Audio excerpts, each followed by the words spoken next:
Bueno, muy buenos días a todos y todas.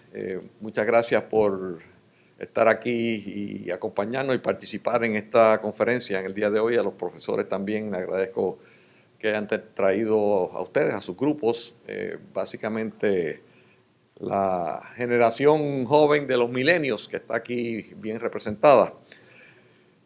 Como trasfondo, simplemente para dejarles saber que esta conferencia es una de varias que se dan en serie, planteando lo que pensamos que son los pilares de una nueva política pública. ¿Cuáles son los elementos, los fundamentos que se deben establecer para una política pública? En ese contexto es que vamos a examinar, ya examinamos la primera, que es el área de la salud. En esta conferencia vamos a estar mirando el área de la educación y específicamente la educación como un derecho constitucional, como uno de los pilares de esa nueva política pública.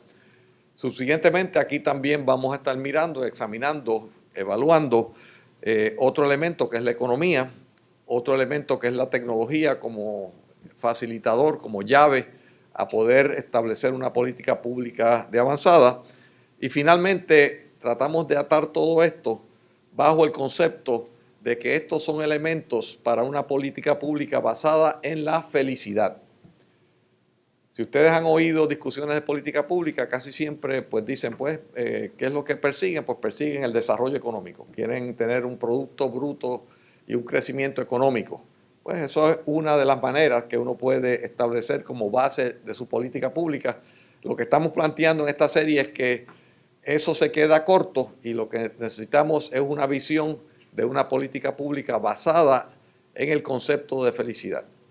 Ese concepto lo vamos a estar discutiendo aquí en varias ocasiones. El martes que viene, Carlos Javier Sánchez, el profesor, viene a discutir con nosotros el concepto en sí de qué es la felicidad, cómo se mide, qué representa. Y subsiguientemente, en abril, tenemos un simposio específico internacional donde vienen personas de afuera, de las Naciones Unidas, vienen personas del reino de Bután, que es uno de los sitios donde se ha manejado este concepto de la felicidad. Todo esto para enmarcarlos en lo que vamos a estar discutiendo hoy, que es uno de esos elementos que son los pilares de esta política pública basada en la felicidad. Y hoy específicamente vamos a dividir la discusión en estos elementos. Primero, fundamentos en derechos humanos. ¿De dónde surge este concepto de la educación? Fundamentos en el progreso humano. Cómo esto es importante para el progreso de la humanidad. Vamos a examinar entonces cuál es el estatus de la educación en Puerto Rico, aplicando estos conceptos generales y universales a Puerto Rico, y entonces pretendemos elaborar algunos de los puntos importantes en lo que sería una política pública para Puerto Rico, para nosotros, sobre el derecho a la educación. En eso vemos ciertos elementos como el establecimiento del derecho constitucional, elementos de globalización e internacionalización, el elemento de financiamiento de la educación, la participación de las personas con derechos y sus responsabilidades y finalmente la tecnología como la llave habilitadora. Comencemos entonces con los fundamentos en derechos humanos. ¿Qué es esto? ¿De qué estamos hablando? Los derechos humanos son una serie de derechos que el mundo, nuestro globo, las naciones en general, han adoptado en consenso. Y esto es un concepto de que cada uno de los seres humanos tiene unos derechos inalienables que le dicen que no se le pueden negar simplemente por una característica, que es que son seres humanos. Si es ser humano, entonces tiene unos derechos que nadie le puede negar. Estos derechos humanos que se adoptan en consenso, ya el mundo a través de las Naciones Unidas, a través de diferentes organizaciones regionales, han adoptado estos derechos humanos como que sí le asiste a todo el mundo. Dentro de esos derechos hay dos tipos grandes. Uno son los derechos políticos y civiles, y eso es el derecho a votar, el derecho a participar, el derecho a expresarse libremente. Esos son derechos civiles, derechos políticos de participación. No vamos a estar hablando de eso, vamos a estar enfocando en lo que se han concebido como derechos socioeconómicos y culturales, o sea, dos diferentes tipos. El otro, los derechos políticos y civiles, son los primeros que se adoptan y ahora se están adoptando estos derechos que son más recientes. ¿Y qué son estos derechos socioeconómicos y culturales? Pues, como dije, de reciente evolución y aceptación, están basados en un concepto de dignidad, de que todo ser humano tiene una dignidad inherente. Y se refiere a unos requisitos básicos de desarrollo humano. Y oirán la palabra empoderamiento, que es que el ser humano debe tener los instrumentos. Debemos empoderar a todo ser humano para que pueda desarrollarse al máximo de sus capacidades y de su deseo, de su dirección. Es importante tener este concepto porque no dice que se le tiene que dar todo, sino que se le tiene que empoderar, se le tiene que dar los instrumentos para que entonces pueda lograr sus propias metas. Y todos estos requieren una seguridad social que pueda garantizar igual oportunidad y dignidad personal. O sea que deben estar disponibles para todos, no para unos selectos o para unos élites, sino para todos. En la Declaración Universal de Derechos del Hombre sobre estos derechos socioeconómicos y culturales dice lo siguiente: toda persona tiene derecho a un nivel de vida adecuado que le asegure, así como a su familia, y aquí hay una serie de derechos que son los que se identifican: la salud y el bienestar, y en especial la alimentación, el vestido, la vivienda, la asistencia médica y los servicios sociales necesarios. Tiene asimismo derecho a los seguros en casos de desempleo, enfermedad, invalidez, viudez, vejez u otros casos de pérdida de sus medios de subsistencia, y dice, por circunstancias independientes de su voluntad. O sea, no es porque no quiera empleo, no es porque no quiera trabajar. Si usted no quiere trabajar y no tiene empleo, pues entonces esa es su decisión. Pero si usted quiere trabajar, pues entonces debe tener algún acceso para poder lograr esas metas. Así que verán ustedes una serie de derechos ahí que son bien amplios, pero todos van dirigidos a empoderar al ser humano, a que el ser humano tenga cada uno los instrumentos para desarrollarse óptimamente.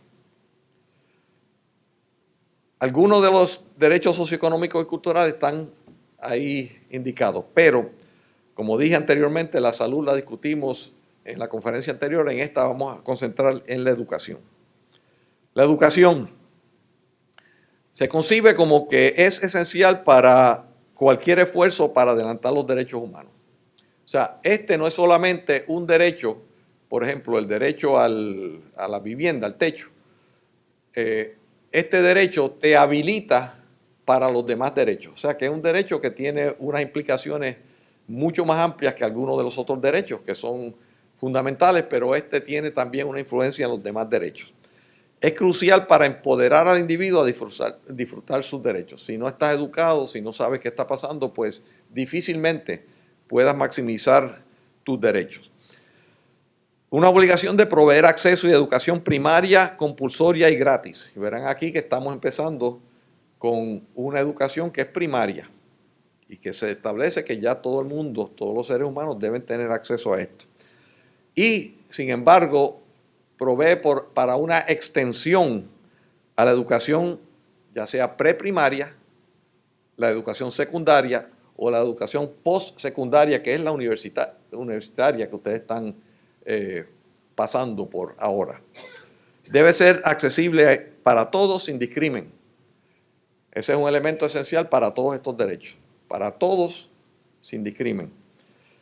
Y esto implica accesibilidad económica, a veces es accesibilidad a educación terciaria, suprasecundaria, con unos obstáculos económicos o pueden ser físicos, que usted esté en unas distancias demasiado lejos, y o cibernéticas, que usted no pueda, que tenga obstáculos para entrar a accesar ese tipo de educación que está disponible por los medios electrónicos. Existe una obligación más débil, como ustedes ven ahí, referente a la educación universitaria, basado en recursos disponibles. O sea, se dice la educación primaria es gratis y obligatoria para todos. Las demás tienen a lo mejor una limitación que se expresa, que es basado en los recursos disponibles. O sea, se reconoce que en algunos lugares no tendrán los recursos disponibles para establecer ese derecho de educación universitaria para todos, accesible para todos. Los gobiernos, sin embargo, deben tomar pasos concretos para incluir la educación preprimaria, secundaria y terciaria. O sea que de esa educación primaria, los dos ejes se deben ir extendiendo basados en las posibilidades que tenga esa sociedad. Implica también el derecho de los padres o los jóvenes en sí de escoger el tipo de educación. Ese es otro punto de este derecho a la educación. Más allá de las Naciones Unidas, a través de las Naciones Unidas, pero se adoptó una Declaración Universal de Derechos Humanos en 1948, que dice lo siguiente: toda persona tiene derecho a la educación. Bien sencillo. Toda persona tiene derecho a la educación. Y habla entonces de qué educación es esta. La educación debe ser gratuita, al menos en lo concerniente a la instrucción elemental y fundamental. La instrucción elemental será obligatoria, o sea que se le exige ya a los ciudadanos que si es accesible, que también sea obligatoria, que tienen que ir a educarse. La instrucción técnica y profesional habrá de ser generalizada. El acceso a los estudios superiores será igual para todos, en función de los méritos respectivos. O sea, eso no quiere decir que todo el mundo que no tenga los estudios o la educación, etcétera, puede accesar la educación superior, a menos que no haya cumplido con los requisitos para poder entrar. La educación tendrá por objeto el pleno desarrollo de la personalidad humana y el fortalecimiento del respeto de los derechos humanos. Aquí vemos cómo la educación entonces se convierte en instrumento para que se ratifiquen, se validen el respeto a los derechos humanos y a las libertades fundamentales. Favorecerá la comprensión, la tolerancia, la amistad entre todas las naciones y todos los grupos étnicos o religiosos. Y verán aquí, yo sé que hay algunos en la clase del profesor Gómez que están mirando aspectos internacionales o globales, pues aquí se plantea que esto es una cuestión que va más allá de las fronteras nacionales. Los padres tendrán derecho preferente a escoger, como vimos ahorita, el tipo de educación que habrá de darse a sus hijos. Eso a nivel universal, a nivel global, pero también las diferentes organizaciones internacionales regionales, como la nuestra de las Américas, adopta y valida estos conceptos. En el 1948, al igual que en las Naciones Unidas, se adopta la Declaración Americana de los Derechos y Deberes del Hombre, que dice: toda persona tiene derecho a la educación. De nuevo, bien sencillo, parte de una base fundamental. Toda persona, no dice algunas personas o las personas de las Américas, no, toda persona. Derecho a la educación, la que debe estar inspirada en principios de libertad, moralidad y solidaridad humanas.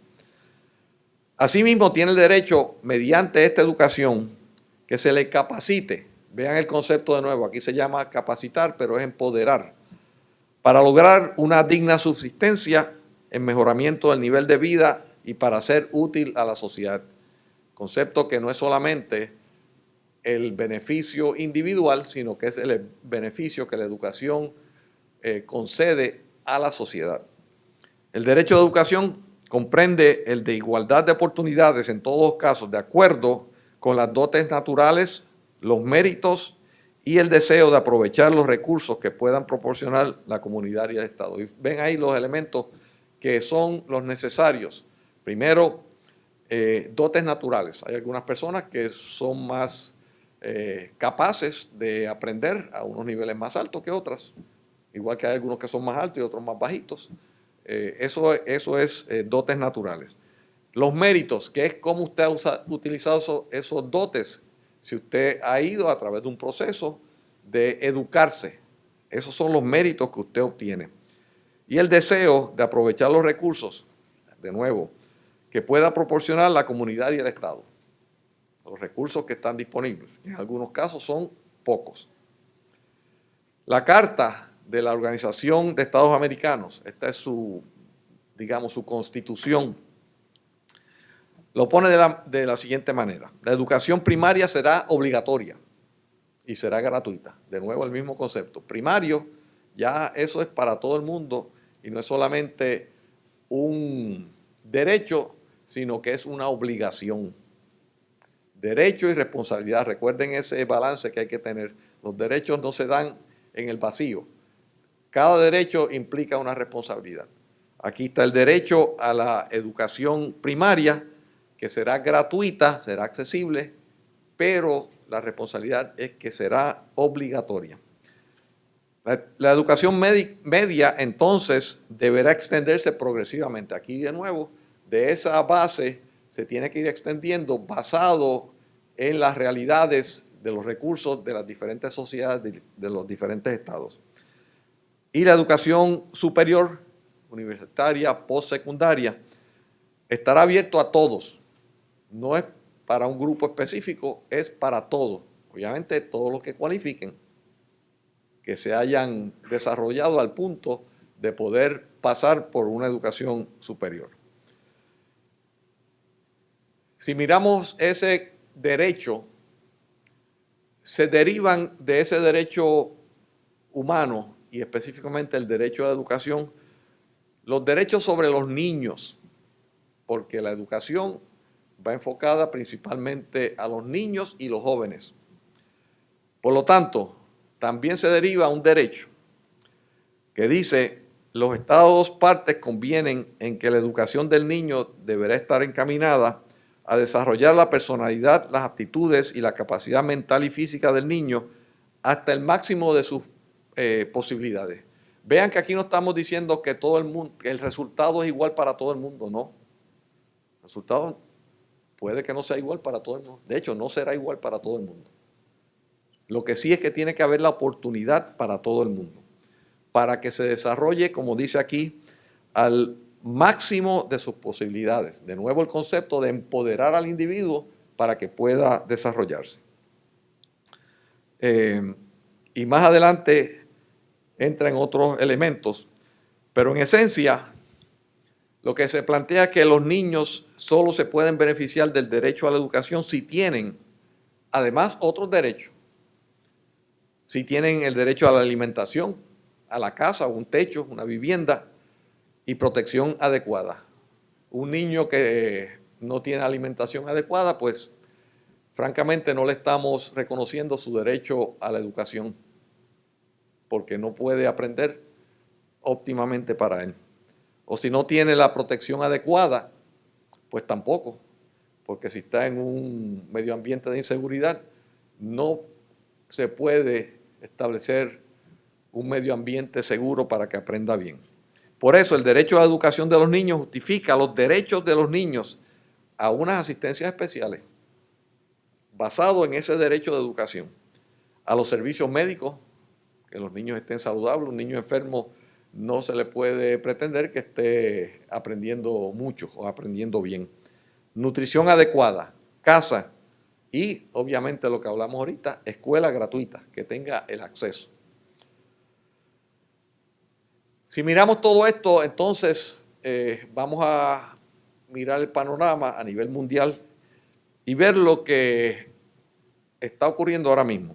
Dice: la esencia de los derechos humanos ya no se determina estrictamente haciendo un llamado a la razón y la ley natural. Eso quiere decir que en un momento dado allá en los tiempos interesantes del alumbramiento, en aquel momento se empezaron a esbozar estas ideas y se justificaban basado en la razón. Decían, mire, es razonable que todo ser humano tenga estos derechos. Y de ahí se va introduciendo, pero ya ha pasado más de eso. El discurso sobre los derechos humanos ha sido adoptado nacional e internacionalmente. O sea, ya no es solamente una idea, ya no es solamente una discusión racional, ya es que se han adoptado estos derechos por el mundo, por el globo, por las naciones. Este discurso tiene cierta fuerza moral basada dentro del contexto dentro del que se adopta. La autoridad absoluta, la privación y la matanza se contrarrestan con la promesa de un futuro basado en derechos humanos. O sea que el mundo mejor que podemos construir se construye sobre estos derechos que eliminan las cosas que sabemos que han sido detrimentales para la raza humana, la autoridad absoluta, eso es la no participación de los ciudadanos, la privación, el hambre y la matanza, las guerras, los genocidios, etc. Pero entonces vamos a ver, y eso es lo que está ocurriendo, y aquí señala en este informe, pero la promesa de derechos humanos sigue sin cumplirse alrededor del mundo. Los informes diarios de abusos violentos, injusticias, negación a los derechos básicos de subsistencia no dejan espacio para dudar que vivimos en un mundo de violaciones de derechos humanos. El punto aquí es que cambiar las cosas, incluyendo cómo se conciben los seres humanos. La protección de los derechos humanos es un proceso dinámico, o sea, no es que estable, que ya se establecieron y por lo tanto ya no hay más nada que hacer. Proceso dinámico basado en exigencias y puntos de vista que son cambiantes también sobre lo que requieren los derechos humanos.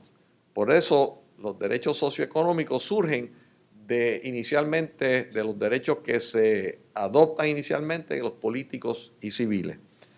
El movimiento sobre derechos humanos ahora está preocupado con la justicia social global. Los derechos humanos son oscilantes y no estáticos.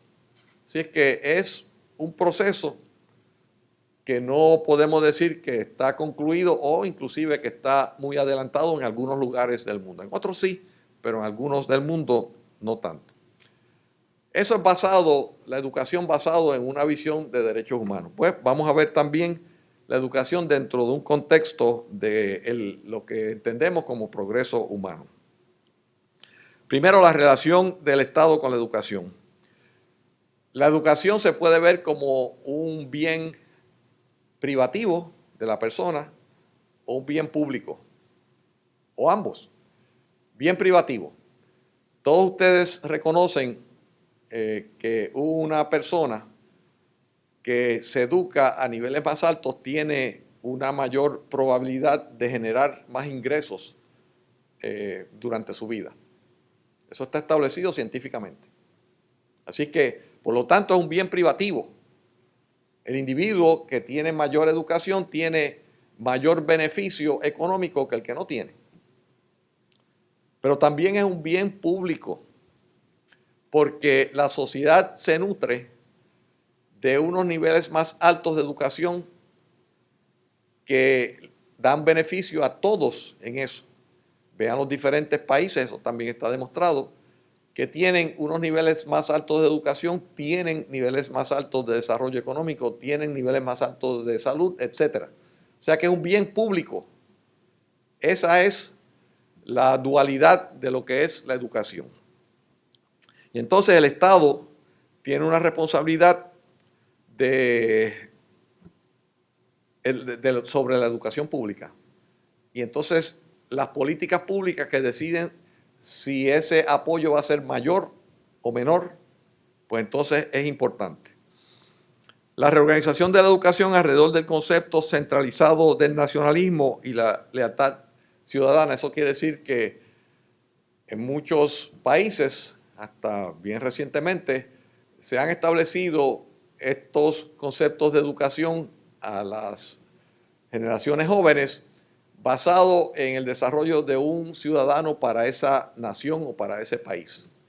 Y aquí se está presentando eso en contraposición de una visión de ciudadanía global cosmopolita con entendimiento y tolerancia multicultural. O sea que ya no es meramente usted ser un buen ciudadano de su país, si usted tiene que ser un buen ciudadano del mundo cosmopolita, reconocer otras culturas, reconocer las personas de otros lugares, reconocerle su dignidad, aunque sea diferente a uno. Y eso requiere un tipo de enfoque de educación diferente. Global Risk, que es unos informes que se hacen anualmente sobre los riesgos mayores que enfrenta la humanidad, habla sobre la desigualdad en relación a la educación. La educación superior ha sido tradicionalmente la manera de reducir las desigualdades de ingresos al permitir que la gente pudiera subir de nivel social. Eso es correcto, que la educación permitía que las personas más educadas pudieran elevar su nivel económico. Pero tal parece ahora que en vez está empezando a zanjar desigualdades de ingresos con las posibles consecuencias nefastas para la cohesión social. Eso quiere decir que si la educación superior tiene obstáculos que son económicos, pues la población general, muchos de ellos no van a tener acceso. Solamente los que tienen ya un poder económico tienen acceso. Resultado de eso es que las diferencias van a ser mayores, porque los que tienen más acceso se van a educar más, van a generar más, van a estar en mejores condiciones y la diferencia se va a marcar.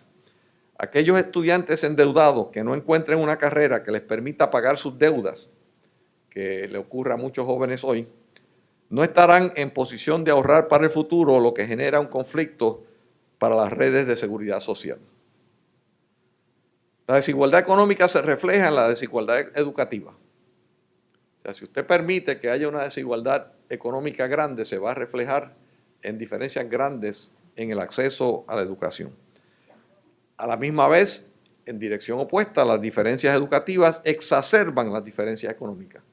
Porque mientras más diferencia educativa usted tenga, más va a haber las diferencias en posibilidad de generar mayores ingresos. En la educación básica, las diferencias entre los ricos y los pobres están aumentando. Eso es una realidad hoy. La desigualdad está aumentando. No está disminuyendo, está aumentando. La educación es un factor determinante en el desarrollo económico, de la salud y otros sectores socioeconómicos, que es lo que vimos.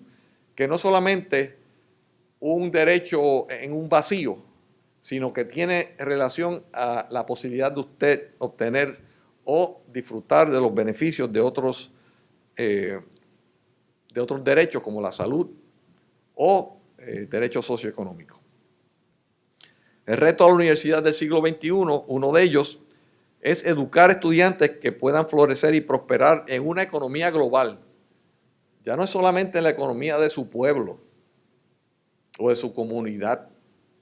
Ustedes están en una economía que se comunica fácilmente, ustedes reciben información de alrededor del mundo, ustedes pueden a través de sus teléfonos llamados inteligentes, pueden comunicarse o buscar información de cualquier parte del mundo.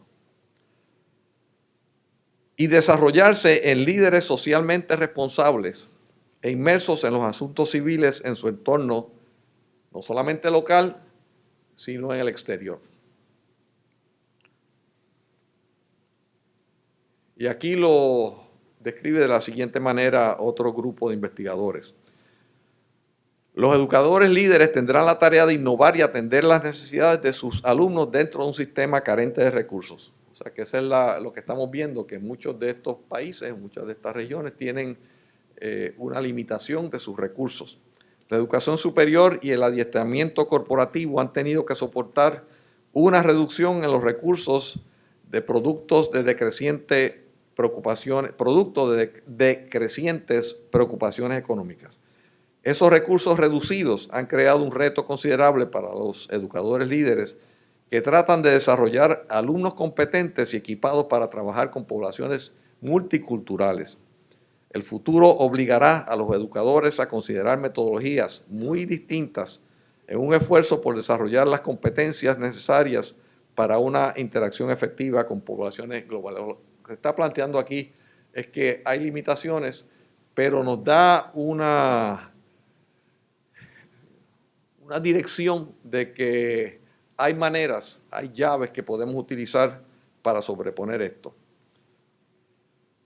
Afortunadamente, el rol disruptivo de la tecnología, que es la llave, quiero que piensen sobre esto, el rol disruptivo de la tecnología. ¿Por qué dicen esto? Porque una tecnología nueva tiene un rol disruptivo porque destruye lo que hay para implantar algo nuevo.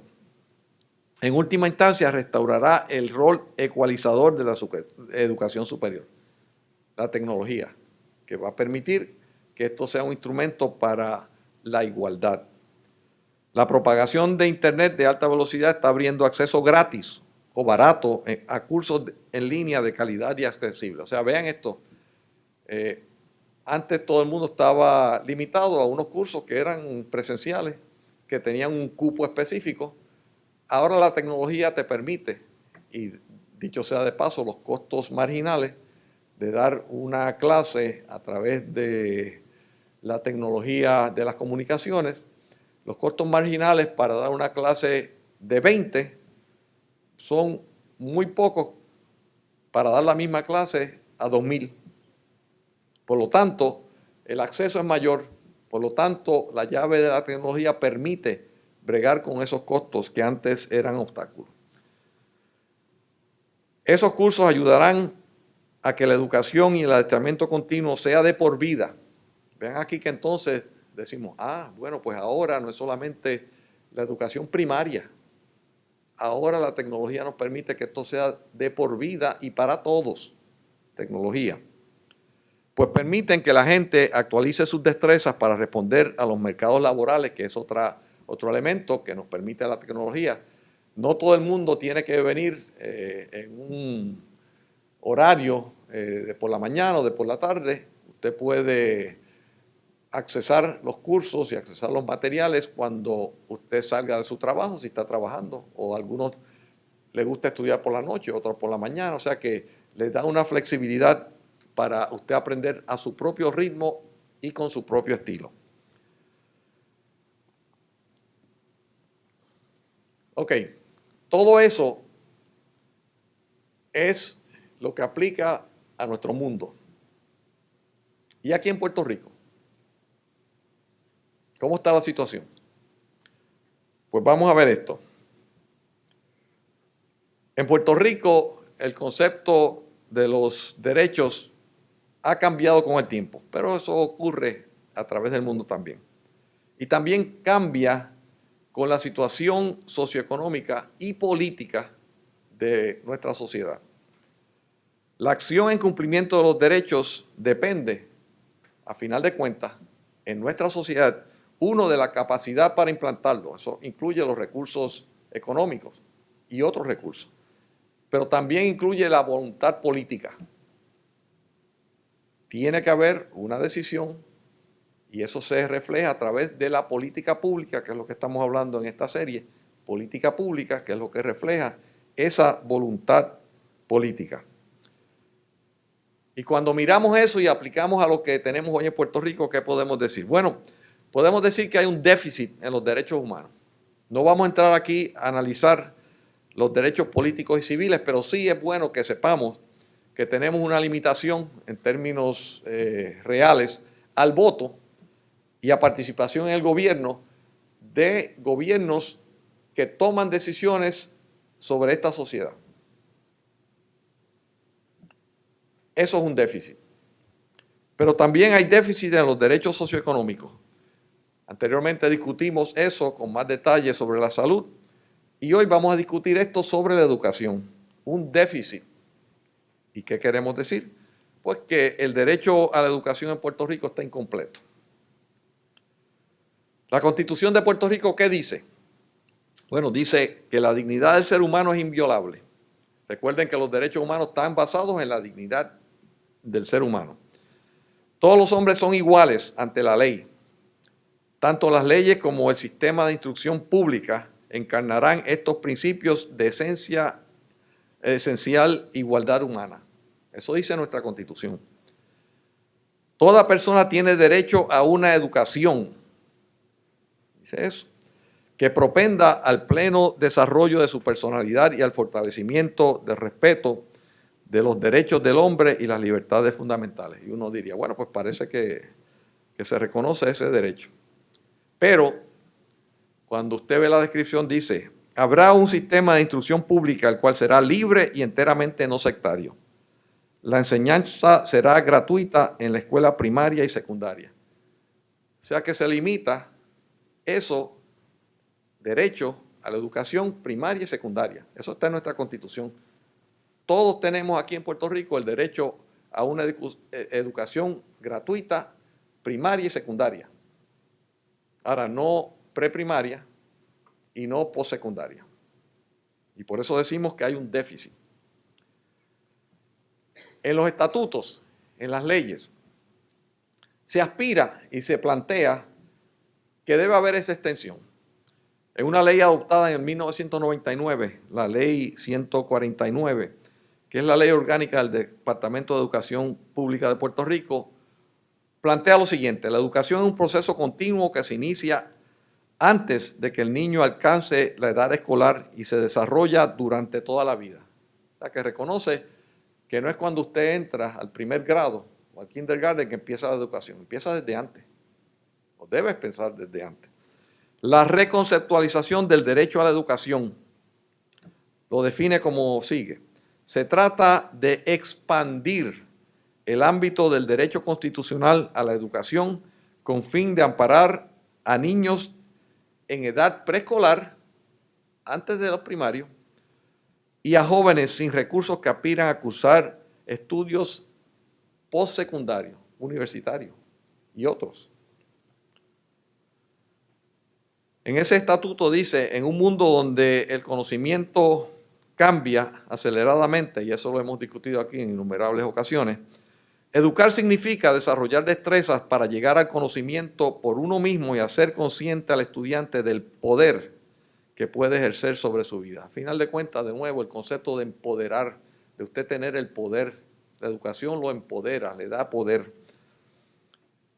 En esa ley, en otra ley, la Ley 79 del 1995, se hace una extensión por estatuto a la educación primaria y se incluye por primera vez la educación de kindergarten como parte de esa educación. Se añade un grado previo, esa es parte ya definida y entra entonces como derecho. También, como vimos anteriormente, el derecho tiene un componente que es de escoger. El uso de vales educativos para escoger opciones se intentó en Puerto Rico, la Ley 71 del 93, unas enmiendas que ocurrieron después en el 95 y la Ley de Oportunidades Educativas en el 98. Todas esas no son ley hoy porque fueron descartadas por el Tribunal Supremo, llamándola inconstitucional. Opinión de la cual yo personalmente difiero. Pero si miramos a Puerto Rico, entonces, ¿cómo podemos definir lo que queremos hacer? Bueno, definir la meta. Desarrollarnos como una de las sociedades más educadas del mundo. Desarrollo humano. Desarrollarnos nosotros como una de las sociedades más educadas del mundo. Eso es una meta. No es imposible. Es bastante posible, de hecho. Definir la necesidad, que esto es necesario para nuestra competitividad en un mundo globalizado. O sea, antes podíamos decir que estábamos en una isla que no nos importaba mucho lo que pasaba, pero ya ustedes no pueden decir eso. Su generación no puede decir eso. No puede decir que estamos aislados, porque ustedes están interconectados, aunque vivimos en una isla. Y entonces, el instrumento para establecer un nuevo derecho, incluyendo los otros niveles que están excluidos al presente en Puerto Rico, de una educación para todos y una educación por toda la vida. ¿Y cómo está eso? Bueno, tenemos que decir que esto se basa en una filosofía, y queremos decirlo así, una filosofía que es humanista, que está basada en las habilidades y el continuo desarrollo de las capacidades del ser humano. También es una filosofía que es progresista en el contexto de que tiene confianza en el progreso sucesivo de los seres humanos, de las sociedades humanas. Esto es una filosofía, algunos no creen que eso es así, algunos creen que nos vamos a autodestruir y que estamos en retroceso, pero esta filosofía cree que el ser humano va en progreso con algunos puntos en que nos detenemos. Para Puerto Rico implantar esto, tenemos que ver un proceso en que se visualice la escuela como un sistema abierto y dinámico. Las escuelas no son entes o núcleos separados, están en compleja interacción con otras instituciones y campos sociales. Todo cambia en estas interacciones de influencias sociales, económicas, éticas, políticas, científicas y tecnológicas. Y el producto de la educación, por llamarle producto, pero el educando, es siempre un proyecto en proceso. Quiere decir que no es cuando le den el diploma de escuela superior o de bachillerato que usted termina su educación. No, esto es un proceso que sigue toda la vida, debe seguir toda la vida. Así que esos son a lo mejor paradas, pero no termina ahí. No es el diploma el que le dice que ya usted terminó en esto. Y entonces, si en realidad queremos que esto se establezca como un derecho fundamental, no por estatuto solamente, sino para llenar esas lagunas que hay en nuestra Constitución, necesariamente se necesita una enmienda constitucional. Y es la incorporación del derecho constitucional a la salud, a la educación. Esto requiere primer paso, una resolución concurrente de la Asamblea Legislativa. Eso es lo que los legisladores tienen que hacer para entonces ir a un referéndum. Entonces se somete al pueblo para su aprobación o rechazo. Y aquí hay un ejemplo de lo que sería una enmienda requerida. Dice, habrá un sistema de instrucción pública, el cual será libre y enteramente no sectario. Eso ya está en la Constitución. Lo que no está, está en otro tipo de tipografía. Y se lo voy a señalar. La enseñanza será gratuita, eso está. En la escuela preprimaria, eso se añade, preprimaria, lo que está es primaria y secundaria, y hasta donde las facilidades del Estado lo permitan, será obligatoria para la escuela, dice ahí primaria, pero se le añade preprimaria. La educación postsecundaria será gratuita, estamos hablando de la educación universitaria y otras, hasta donde las facilidades del Estado lo permitan. Y ahí es que viene entonces el concepto de la tecnología, que podemos ver como esta llave permite esto que estamos planteando aquí. Para todo aquel que cumpla con los requisitos académicos y estatutarios de admisión.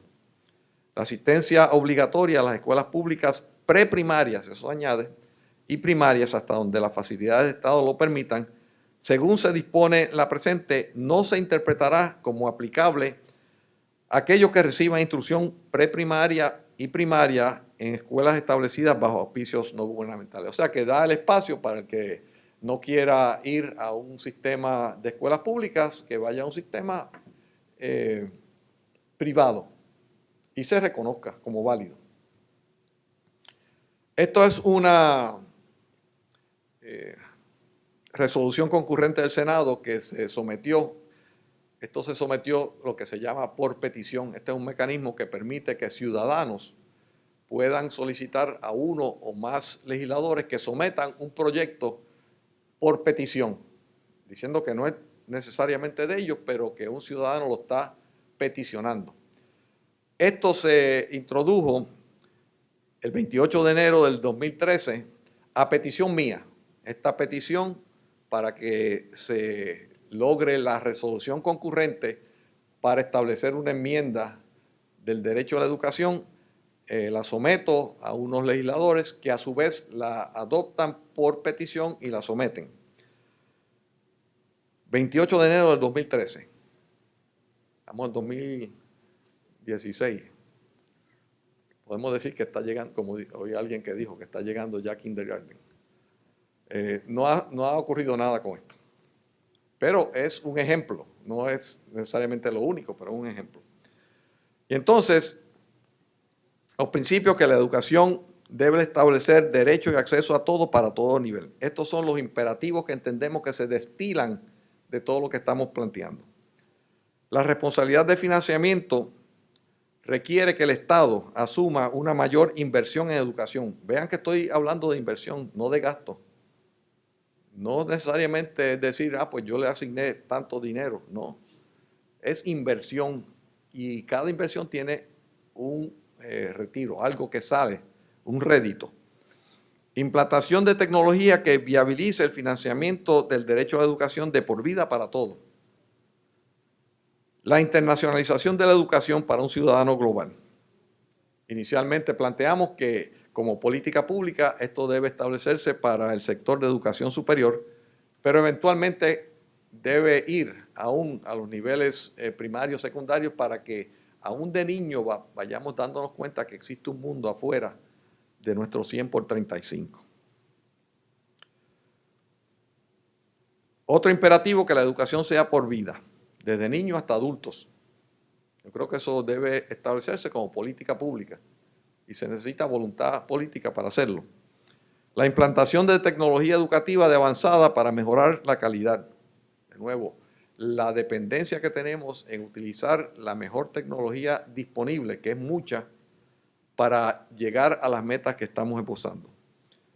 Mayor autonomía e independencia de las escuelas públicas. Alianzas APPP, público, privado y pueblo, porque todos tenemos que asumir alguna responsabilidad.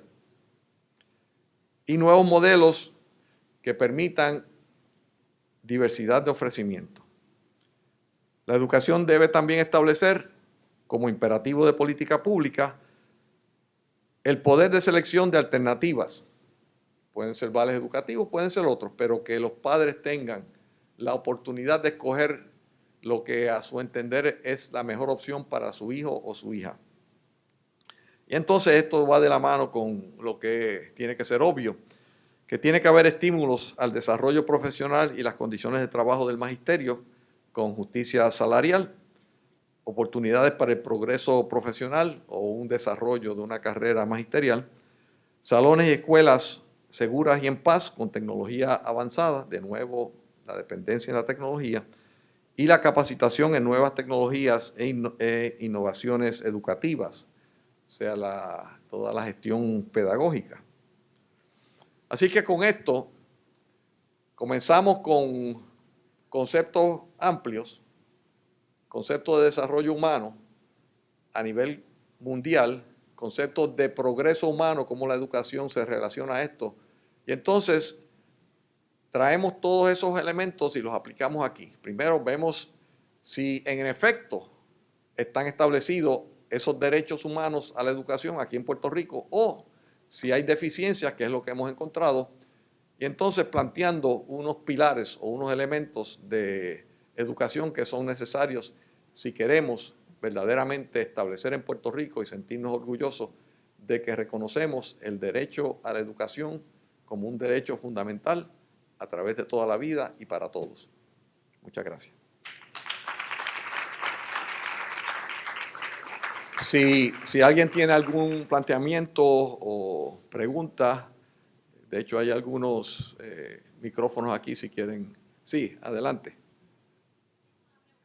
Adelante. Si quieres venirte aquí para que lo graben. Quería preguntar si usted sabe de algún sitio en el mundo en donde las universidades sean gratuitas. Si usted ve las naciones o los países de Europa occidental, del oeste, y nórdicas, mayormente son los países escandinavos. Y ahí está Finlandia, que todo el mundo señala porque suele surgir siempre primero en términos de los logros educativos. En Finlandia es un derecho y es la educación universitaria gratuita. Pero los finlandeses van más porque le dan un estipendio al estudiante para sus gastos. O sea que es no solamente el acceso gratuito, sino que también te dan un apoyo para tú desarrollarte al máximo. Algo similar hacen en Suecia, en Dinamarca, y esos países, en Alemania hasta cierto punto, aunque hay ciertas limitaciones ahora, pero sí, o sea, algunos países y algunas sociedades lo han logrado. No es solamente una cuestión teórica, es que existe hoy en día. La cuestión es cómo hacemos eso, que es hoy la excepción, lo hacemos una regla para el resto del mundo. Y lo que nos debe decir es que sí, que es posible. Y segundo, que lo hicieron sin tener disponible lo que tenemos ahora, que son unos instrumentos tecnológicos que, como dije anteriormente, nos dan posibilidades relativamente económicas para extender estos derechos a todos. En estos sitios ha habido como que un incremento de la economía gracias a esa... Sí, es interesante y esa es una muy buena pregunta, porque no es solamente si alguien dice, bueno, pues sí, tienen un nivel alto de educación, ¿y qué? Eso es bueno, es bueno en sí, pero también eso está relacionado al desarrollo económico. Eso también está desarrollado a los niveles de salud. Eso también está desarrollado a los elementos de ley y orden, la seguridad de esas sociedades. Y si usted mira que hay estudios múltiples donde te ponen listados, te dicen, ¿dónde están los países que mejor salud tienen? Usted puede buscar eso en la Organización Mundial de la Salud y le dan una lista. Y lo interesante es que esa lista correlaciona bien con la lista de educación. Porque los países que están primero en la educación, esos países nórdicos que te dije, incluye también otros, por ejemplo, está Australia, está Japón, está Corea del Sur. Esos países correlacionan en esos otros elementos que son importantes. Eventualmente vamos a hacer una síntesis de todo eso aquí, que es basado en el concepto de felicidad. ¿Cuál es tu meta de política pública? Tu meta es tener una economía que produzca mucho. Tu meta es tener personas que tengan un ingreso per cápita alto. Tu meta es que tenga gente educada. Tu meta es que tenga gente saludable. Bueno, mira, al final de cuentas, la meta fundamental es que la sociedad suya sea una sociedad feliz, que incluye todos esos elementos. Así que eso es lo que eventualmente vamos a amarrar aquí, o tratar de amarrar, con el concepto fundamental para la definición de la política pública, que es la felicidad. Pero sí, como implica tu pregunta, muy apropiadamente, hay una relación entre cada uno de estos componentes.